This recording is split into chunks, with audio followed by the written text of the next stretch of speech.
Assalamualaikum warahmatullahi wabarakatuh. Perkenalkan, nama saya Miftahul Jannah dengan NIM B02255524.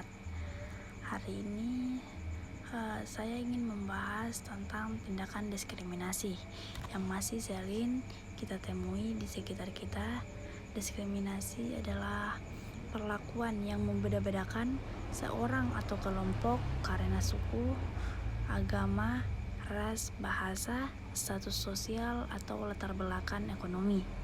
Padahal kita semua sama-sama manusia dan sama-sama warga Indonesia. Saya pernah melihat pengalaman diskriminasi yang terjadi di lingkungan sekolah. Waktu itu ada seorang teman yang berasal dari luar daerah. Cara bicaranya agak berbeda karena logat dari daerah asalnya masih kental. Sayangnya, ada beberapa teman yang sering menertawakan cara bicaranya. Mereka meniru logatnya untuk bercanda, padahal teman saya jelas-jelas merasa tidak nyaman. Awalnya dia hanya diam-diam tersenyum, tetapi lama-kelamaan ia jadi jarang berbicara di kelas. Dia jadi malu untuk bertanya kepada guru, bahkan tidak mau presentasi di depan kelas. Dampaknya bukan hanya pada dirinya, tetapi juga suasana kelas menjadi kurang akrab. Ini adalah contoh yang diskriminasi karena suku atau bahasa. Pertama, korban bisa merasa terasing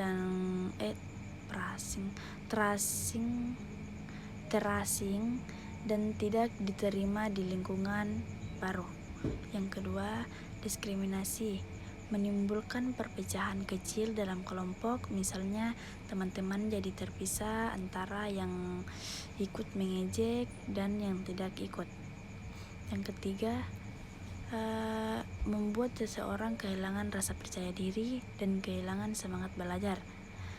Jika banyak kasus seperti ini terjadi, maka semangat persatuan dan kesatuan atau integrasi nasional akan terganggu.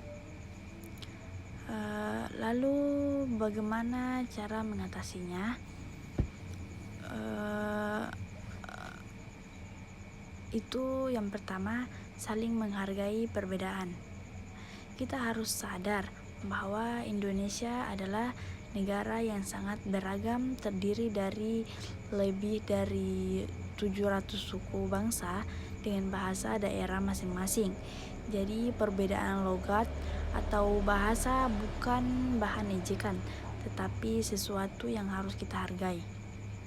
Yang kedua, membangun kesadaran toleransi di sekolah maupun di masyarakat.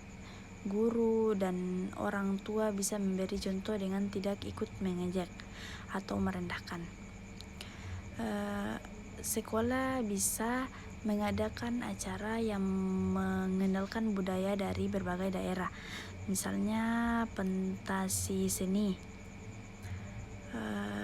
pameran makanan khas, atau hari pakaian adat. Dengan begitu, kita semua bisa lebih mengenal dan menghargai perbedaan. Yang ketiga, berani menegur dengan cara baik. Jika kita melihat ada yang mengejek teman karena suku atau logatnya, kita bisa menegur dengan lembut. Misalnya kita bilang, ayo jangan pergi mengejek, dia bisa sedih. Kita harus saling menghargai. Yang keempat, menerapkan nilai-nilai Pancasila, terutama sila ketiga, yaitu Persatuan Indonesia. Kita harus mengingat bahwa walaupun kita berbeda suku, bahwa bahasa dan budaya kita tetap satu bangsa, satu tanah air dan satu bahasa, yaitu Indonesia. Dengan semangat persatuan ini, kita bisa menghilangkan sikap diskriminasi. Dari pengalaman itu saya belajar diskriminasi kecil pun bisa berdampak besar bagi perasaan seseorang dan persatuan kita. Jika kita ingin menciptakan masyarakat yang damai dan harmonis, kita harus mulai dari diri sendiri. Menghargai perbedaan, membantu teman-teman yang kesulitan, dan tidak merendahkan orang lain. Integrasi nasional tidak hanya tugas pemerintah, tetapi tugas kita semua. Setiap kali kita menghargai teman dari suku lain, setiap kali kita menolong tanpa membeda-bedakan, kita sedang ikut menjaga persatuan Indonesia. Terima kasih. Bye-bye.